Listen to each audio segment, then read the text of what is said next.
Welcome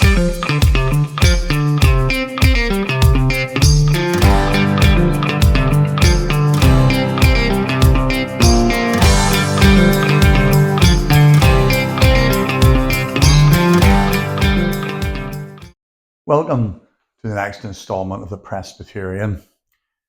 Join me here. Last year I spent around 4 months in hospital, and I find myself here again for different reasons, complications connected to my cancer. I was getting weaker, and on Friday, as much as I try to avoid it, I was admitted. I'm here in Antrim Area Hospital, and Antrim, the main town of County Antrim. It sits right on Lough Neagh. Lough Neagh is the biggest freshwater lake in the UK, touches 5 of the 6 counties of Northern Ireland. And I vaguely remember this place being built. It was to become like the regional hospital. So lots of little hospitals like Larne, and I was born in Larne in the Moyle Hospital, were closed down, and things were centralised to here in Antrim. So it's about 25 minutes from my home in Larne. Today I'm going to start and tell my story. It's a story of disappointment and sadness. It's a story of shock and awe. But sadly, it's a story that is told by many, many others in the Presbyterian Church in Ireland, rather than a place of care and protection.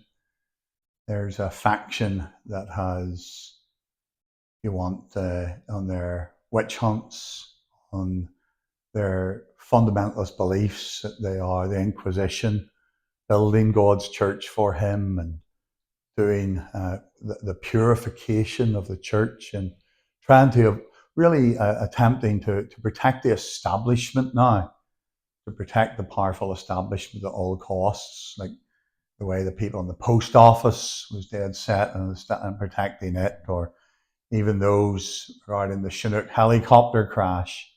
It was easier to blame pilots than to say that there were serious defects with the helicopters being used.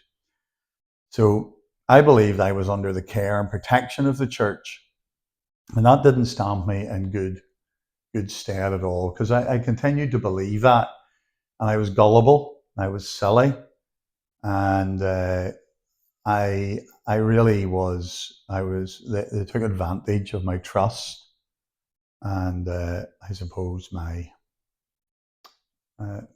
gullibility. I was going about my work, and the phone rang. So it was the clerk. Clerks now in Presbyterian Church in Ireland have massive power. You'll find this with any institution, and in history, what we ought to know and understand is that people that control information always have a place of power, and they grow in power. If you control information, you have power. So the clerk of the presbytery contacted me and said he wanted to come over to my home. I couldn't talk over the phone, and I was out. I'm trying to remember where I was. I might have been over at the hospital, actually, visiting. And I was a bit of a state. I was thinking, what on earth is this about? So the moderator of Presbytery that year, Mr. Webster, was with Mr. Gamble, and my wife was home as well. But we're into the front sitting room, and they told me that they'd received a phone call. Couldn't tell me who it was or anything much about it, but they said it was about me having an inappropriate relationship with a woman in the congregation. They couldn't tell me any of the details in this phone call, and Mr. Webster began interrogating me about if I was having sex with her, etc., etc. And I was a bit of a rabbit caught in the headlights. I was in a complete state of shock. So I just felt completely broken. I said, no, but can you tell me what's going on? It would help me immensely. Now, a couple of weeks before that, there had been a mix-up between my wife and I. It was just before June time, and I had gone off, not unusually, I run on the bike, and I said to my wife, I'll go over and see David Harding in Donegal town, and if I have a few jars, I'll maybe stay over. And but my wife had not just heard me. She was doing homework with the children, and I had an old Samsung phone. And in those days, when the battery level got to like 30%, at times it just went completely dead. I didn't get any more warning. So my battery had gone.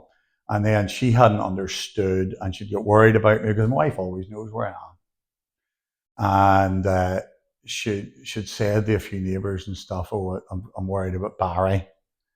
But evidently this had filtered down through lines of chat, the Jungle Telegraph gossip, and it had gotten back with a big spin on it and a whole lot added on to it. And it had gotten back to the clerk of Presbytery via some anonymous phone call, but they were saying, I don't really know why anybody would do this, but so the story must have been something like I disappeared. I didn't say to my wife where I was going, but I'd headed off with this woman and something like that. So they were quizzing me about my whereabouts, times, Mr. Webster again and again and again. Let's cut to it. You're having sex with this woman. And I felt so broken. And then I explained that we were good family friends with her whole family. And I felt bad because if this had given rise, I says, well, they said, have you any contact? Yeah, I says, well, we do. We work so well in the church together. And that lady is a great asset. We work as a team, looks after everything in the church, along with her family. And been for cups of coffee, been for lunch, different wee worries in life. I'm her pastor. I don't really feel it's my business to be sharing those and things she confided in me about. But I says, like, if this has given rise to this, I feel stupid. I feel as if going for a cup of coffee. Why, if there was something inappropriate going on, I would have a cup of coffee in the village of Callan and wave out the window at our friends? I don't know. But many times did you have lunch? Many times did you have a coffee? They said, oh, that's an inappropriate relationship. And I said, well, I'm so stupid. I'm sorry. This can be sorted out in 10 minutes, I'm sure. And they took a few notes. No, this anonymous phone caller. But they wouldn't tell me anything more about what was said. So it was quite awkward, and I felt spied on, or as though people in my own community were doing this. And I said, well, what am I to do? They said they'd taken advice from Belfast. Now, this was very strange to me, but what I was to do was that day I was to go up to the doctors and get a sick line and go on the sick. That was the advice. Now, it blew my mind because that's not a biblical approach. You start out by talking to the people involved. You go to them and you can get it sorted out. Or you set up some sort of a pastoral care or reconciliation thing, even according to 161 and the code. I never heard of this. You pretend to be sick. And I said, look, nothing wrong with me. I couldn't. Oh, no, you just tell them you're stressed. I says, jokingly, I'm stressed all the time, but I've never had a day off in the sick in my life of work. And I'm not going to start now. And in fact, I think with so many people that are ill, that I visit and work with as a pastor, and I wouldn't like to start and pretend to be sick. But because I wouldn't work with this plan, it's really through them. And I says, like, what should I do? And I was really I was in shock, and I says, like, should I resign just for the sake of, I don't want this other family to be dragged into something.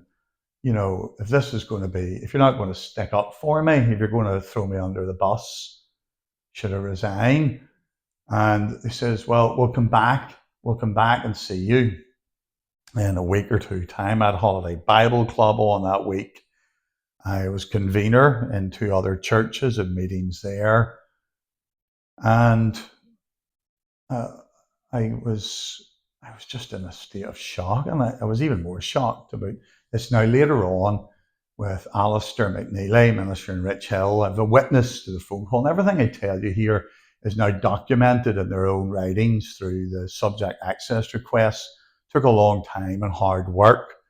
A lot of it's blanked out, but it's all there. It's all there. Well, the clerk doesn't record the things that he doesn't want in there. They became very self-conscious about asking me to go on the sick. So they try to subtly say that they reckoned I wasn't well, as though they were doctors and should have maybe been on the sick, but there was absolutely nothing wrong with me. And I couldn't go along with it at all. In fact, it's illegal. But Alistair, I've a witness to this phone call, 2 other ministers heard it on the loudspeaker, did tell me that actually I'm sorry I would resign. I'm going to tell you how that came about. But in my naivety, I did. And in my shock, I did. But he told me that that's a code within Presbyterian Church in Ireland to get offside. And he himself has gone on the sick a few times just to let things blow by. And he has been told to go on the sick. Has done that. So if your minister's on the sick, well, I don't know, it would make me extremely suspicious. That would be me anyway, after what happened there. So about a week later, I had heard nothing, absolutely nothing, nothing at all. So I texted the clerk, and he used to give advice according to the code, which I should listen to and take.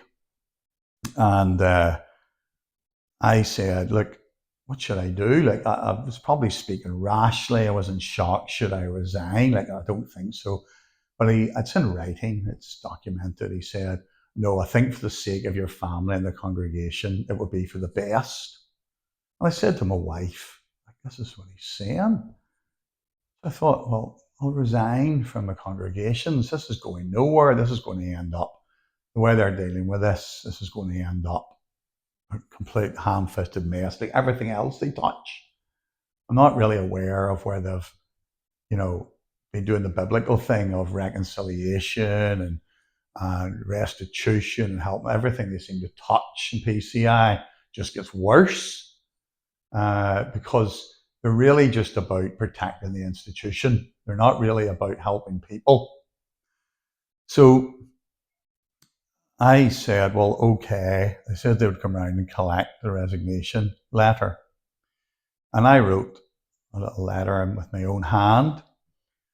And they come round the front door, received that from me. The clerk wasn't back to his manse very long, and I got an email to say, no, he's been in contact with Belfast head office. Here's a template. You have to write another resignation letter and include all these different things in it that I hadn't included. Now, I'd have thought a resignation letter was a resignation letter, but apparently not. So I rewrote it, took it around to his house. Now, my first resignation letter, which he had, has requested it, but it's disappeared. So, but I didn't really know. I was setting myself up, writing there and writing out verbatim what they wanted me to write as a resignation letter. I was stupid, naive, and that I still never heard anything. He told me he would let me know. He would give me a wee ring. They were meeting with the Summer Commission. Now, one of the witnesses was also against me. Something I confided in him about was also on the Summer Commission. I'm not much, he accepted my resignation, but in light of what is going to transpire, a conflict of interest is no problems whatsoever. within the kangaroo courts of PCI. But he was ringing me 10:30 that same night, came and went, and I was in an awful state. I didn't really think they'd accept it. It was so, the whole thing was blown out of so much proportion. I didn't think they were going to accept my resignation. But at 10:30, I texted him, "Oh, sorry, I forgot all about it. Oh, I just forgot to tell you. Yes, it's been accepted." So on the Sunday, Mr. Gamble arrives at Canada Minterburn, says that serious allegations was put to me. I'm resigning. This lady was sitting in tears in the congregation that the anonymous phone call had named. And but you're not to be gossiping or talking about what it's about. That wouldn't be helpful. So he puts all this in the public domain and tells people not to talk about it.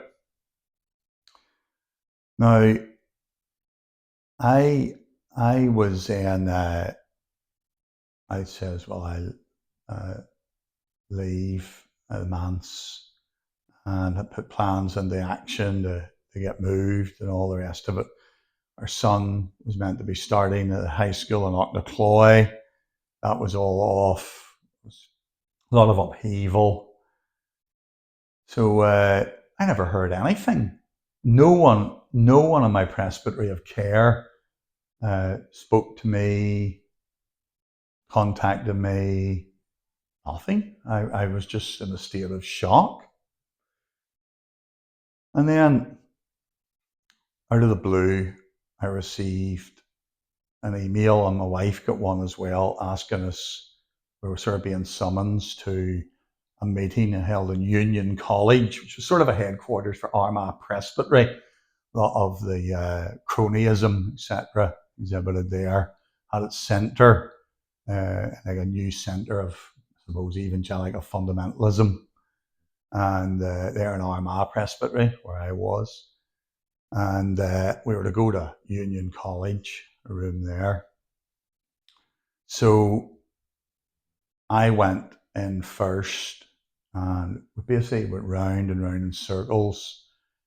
I had explained, as I told you, that I had been friends. I felt silly. In the minutes of the presbytery, which I wasn't given, I wasn't even asked to sign them.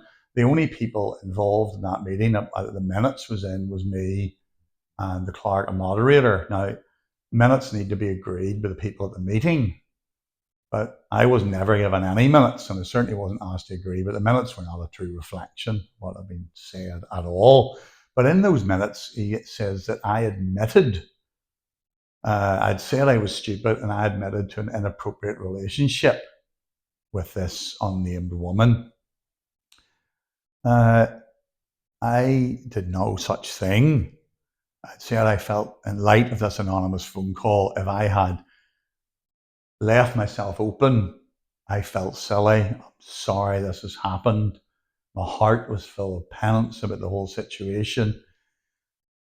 But he concluded that I had made a full admission of now, it's always very vague of what. They talk about an inappropriate relationship. People's minds run riot. It's never qualified. It's never explained what that means. But now, if I admitted to it, of course, the strange thing would be that that would be the end of the matter, according to your code and constitution. That I've admitted it. What more can be done? I've admitted to it. There's nothing more needs to be done or said, but I never did. But so my wife and I were summoned, and we were wanting to work. I believed all along that this was, surely these people are trying to help me, and I'm under the care and protection of the church. So we went round and round and round in circles in this meeting about texts. How many? What were they like? Can you tell us all about them? And I did. I said, we were friends, but there was nothing. And then how many coffees, many times. You have coffee. Oh, you not see how inappropriate this is. Where were you? Mr. Webster was back on his hobby horse. See, they haven't believed this anonymous phone call in all its fullness. And they would go on with their ham-fistedness to cause family to cause public scandal over. I didn't make the phone call about myself, but they would take the phone call and cause public scandal through the anonymous phone call. And I can remember Mr. Carson had made this giant thing about where I had some cunning plan where I was giving her a place in the church so I could be near her. I said, no, the Kirk session made that decision. That wasn't my decision at all. And I was like, I realised I'm talking to the wall. They don't need evidence. They just have things in their own imagination. And that's it. Very vague about it and all the rest of it. I gave evidence, written evidence, receipts, that completely contradicted what the anonymous phone caller had said, but it didn't really seem to fit their narrative. So the evidence just never really played any role. They seemed not to believe me that Mr. Gamble had told me to resign. That would come only under whenever I pressurised a few to get that information from Mr. Gamble. They still attempt to deny that, although it's in writing. I have it in writing. So it was very bizarre, but it gets more bizarre. My wife was to go in on her own, and I wasn't there. But they just started about this texting and going on. And then they said, do you not read every night your husband's phone? My wife explained, I don't open my husband's mail. We're married for 20 years and we have our own dignity and life, and it's not the way we live. So they sort of lectured my wife that she wasn't a real Christian wife, because that accountability is what they would expect. And one very holy and righteous person in the room actually said, oh, my wife opens all my mail, etc. And I'm aware many of them are henpecked and come under the thumb of their wives and women, and it leads to deep insecurity. In public, they're very misogynistic and call themselves complementarian, but it's usually out of insecurity and probably issues in their own home life. I'm aware of that. But my wife, as you can imagine, was just in an awful state about their question. She explained there was nothing untoward. She knew the lady, were friends, did things. She was over, and she and Ashley did things together, and all the rest of it. But to be called not a proper Christian because she doesn't read my phone every night. And I'd say to many in congregations, if you're telling your pastor in confidence anything, just be aware that he probably is telling his wife everything if you were coming to confide. And it's not something I do or ever would have done, because people trust me. And there's no such office as minister's wife in the Bible. There's no such office as a clerk either. But I'm not just sure why my wife was there. And I've certainly no idea why I was there. So I left the meeting. I've no idea what I was doing there or what the point of it was. There was no charge. There was no evidence, anything. So yeah, I just wonder, this is not going to, these people are not, they can't go backwards. They would look stupid. We've come this far. These people are very narcissistic. In their own imaginations, they're all legends and amazing. And they're not going to be seen to be going back on something. It might tarnish that amazing reputation they have of themselves. It's in their own imagination. So the next thing I heard was there was a public meeting where even adherents to the churches could come. And it was sort of advertised as a public meeting, but it wasn't. It was held in Minterburn Church Hall. but people will be given anonymity to come into your room and say whatever they wanted to members of this Armagh presbytery.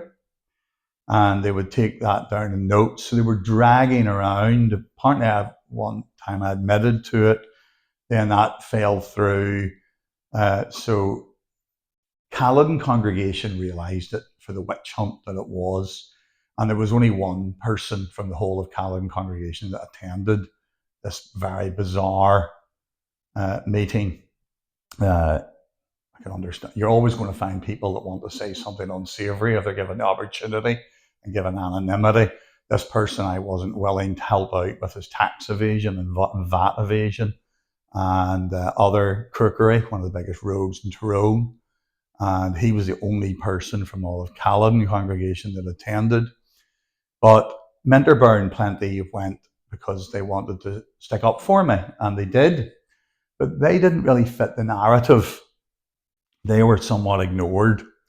Many of them gave me their written statements, statements about the presbytery being a disgrace, that their minister was away 5 months now, and they were still dragging this stuff up and causing great hurt within the community, etc. They handed in, some weren't confident verbally, they just handed in little written statements. But I would receive, eventually through the subject access request, that some had said I'd used coarse language, not told who or what is coarse language, I'm not sure. I'd used innuendo, not really sure. Like my sense of humour will be cast up, and we'll hear about that in part 2. It really gets to the point that everything is a problem. They go for everything. My education, my personality, my family members, my ability to be a father or a husband. I am just public enemy number one. But so I do want to say, like, the people that went into those rooms and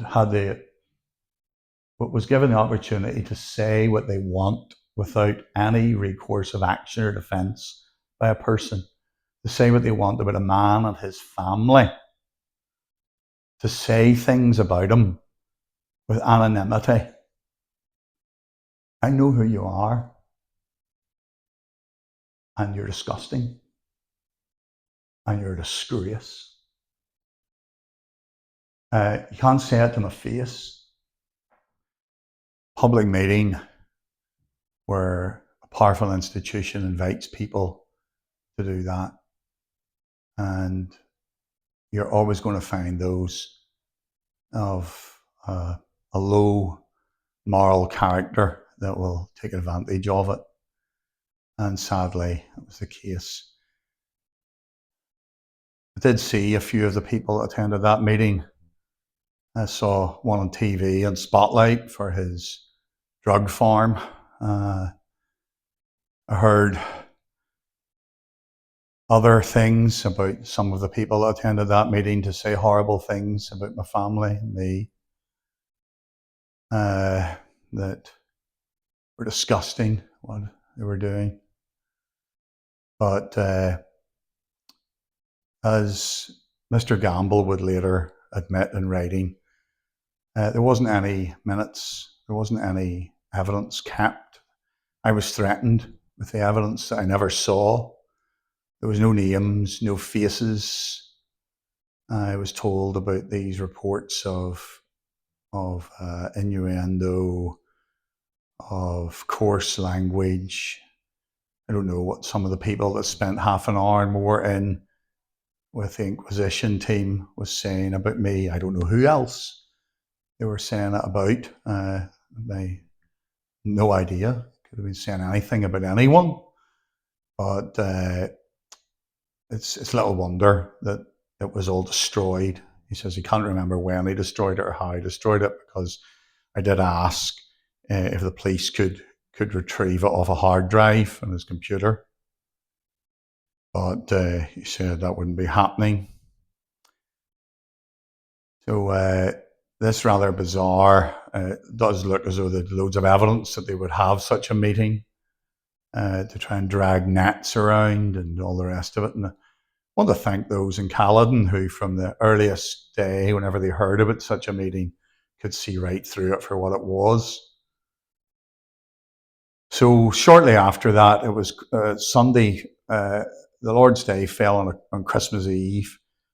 The commission, the Armagh Presbytery Special Commission, as it was always called, I'm not sure why you have an adjective in the front of it, special, but very special things were happening, I can tell you. But they sent an accredited preacher who had never been before to Caledon and Winterburn to read out that I was no longer a minister. My wife and I had phoned to let the convener of that know that we'd be going to America. Told him the dates when we'll be back if anything was to happen.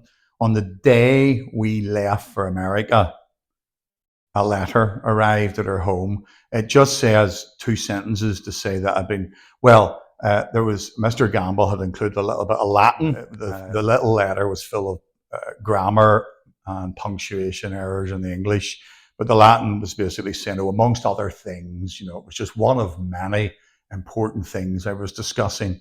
You have been removed from the role of ministers. There was no finding.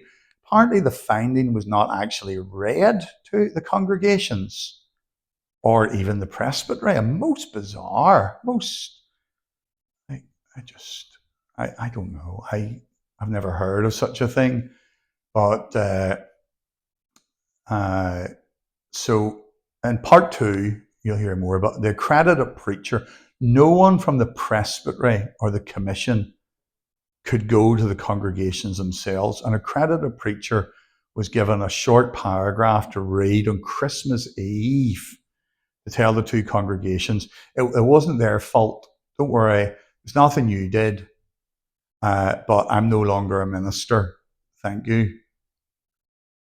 And some phoned me in a bit of a state and says, well, if it wasn't anyone's fault, then what's the issue? And just a complete and utter, and the evidence that was gathered at that meeting never was shown to me and doesn't exist. I'm not sure how you can call that evidence. It doesn't exist. It's in someone's imagination. And in the little report, not sure if it's a report or what it is that would eventually hear and get, I would be reading that they deemed me an unworthy father, an unworthy husband. It would say that I had an inappropriate relationship with a woman that wasn't aware that she was having an inappropriate relationship. How can somebody say such utterly bizarre and deranged things? I've asked people with a lot more intelligence this, and what they would answer is to say that, look, they say it because they never imagine it will come to the light of day, because there is no accountability. They never imagine the things they're doing and saying will ever be exposed. And for the most part, they were given that promise that it would never be exposed. Ran out of time, was in America, arrived the day they claim that they had an extension for the appeal process of 10 days. Mr. Gribben, another clerk, a secretary, who meant just to do the office work, who's now sort of like a bishop figure who interprets. He alone can apparently interpret the code and what it means, and he's the final say. He told me that if I was to appeal it, I could they've made life hard, I quote, made life hard for me, they could make it harder for me. And I got bullied out of the appeal and was also told in no time. They sort of tried to say that they'd give me an extension, but there's no evidence of that in any minutes or writings or anything else. I'm going to tell you that maybe for part 2 you need to prepare yourself, because we're going to go down the rabbit hole of Barry Reed derangement syndrome. and where the piranha feeding frenzy will intensify. The protection of the institution is all that's really going to matter. And the things that they're doing and saying are so traumatic and so utterly horrible. I'm not sure you need to worry on YouTube, but it would definitely need an 18 certificate for what's coming. So hopefully I'll be given the strength, and in part two, we'll continue the story. Thank you.